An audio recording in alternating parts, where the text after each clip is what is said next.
একদিকে যেমন নিম্নচাপের কারণে অতিবৃষ্টিতে নাজেহাল সাধারণ মানুষ, অপরদিকে ঘুম ছুটেছে সবজি বাজারে কাঁচা সবজি কিনতে। দিন আনা দিন খাওয়া মানুষগুলো অতিবৃষ্টির কারণে বন্ধ হয়ে গেছে তাদের রোজগার। স্বাভাবিকভাবেই টান পড়েছে সংসারে।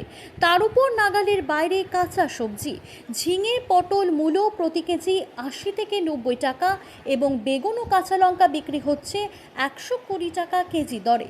বাজার নিয়ন্ত্রণে আনতে আজ কৃষি বিপণন আধিকারিক, উদ্যান পালন বিভাগের আধিকারিক, বাঁকুড়া জেলা পরিষদের কৃষি কর্মাধ্যক্ষ বিশ্বরূপা সেনগুপ্ত হানা দেয় মিউনিসিপ্যালিটি মার্কেট ও পোস্ট অফিসের সামনে সবজি মার্কেট। এই বিষয়ে বাঁকুড়া জেলা পরিষদের কৃষি কর্মাধ্যক্ষ বিশ্বরূপা সেনগুপ্ত বলেন, আমাদের কাছে সাধারণ মানুষের অভিযোগ সবজি বাজারে আগুন ছোঁয়া দাম, যার কারণে সবজি কিনতে পারছে না, আলু সেদ্ধ ভাত খাচ্ছে, যার কারণে প্রশাসনের পক্ষ থেকে আজ সবজি বাজারে হানা দেওয়া হয়। তবে সবজি বাজার যে আগুন ছোঁয়া তা স্বীকার করে নিয়েছেন তিনি। কিছু সবজি খুচরো সবজি বিক্রেতারা আড়তদারদের কাছ থেকে কিনে কিলো প্রতি 40 টাকা বেশি দরে আমজনতার কাছে বিক্রি হচ্ছে বলেও জানিয়েছেন তিনি। তবে প্রশ্ন একটাই, প্রশাসনের তৎপরতায় আদৌ কি কমবে খোলা মার্কেটে কাঁচা সবজির দাম? আলু সেদ্ধ ভাত থেকে সবজি ভাত উঠবে সাধারণ মধ্যবিত্ত মানুষের মুখে।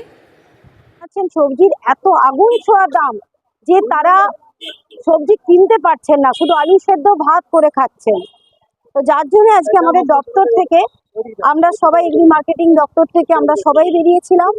আমরা আড়তে দাম জিজ্ঞাসা করলাম, তাতে করে যেগুলো বাইরে থেকে সাপ্লাই হচ্ছে সেগুলো 50, 60, একমাত্র বেগুনটার একটু দাম বেশি, 80, প্রায় 80 টাকা কেজি, মানে ডে টু ডে ভ্যারি করে।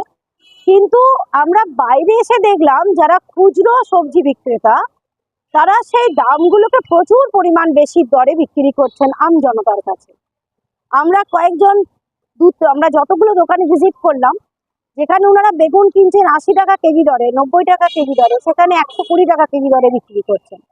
তো সেটা তাদেরকে এটা খুব বলা যে দেখুন এত আম, এত যদি জিনিস হয় ওনারা দাম এত বেশি লাভ রাখেন, তাহলে আম জনতা বাঁচবে না, তারা মানে বিপদে পড়ে যাবে। একই বর্ষাকাল, মানুষ এমনি সবজি খুব একটা পাওয়া যায় না।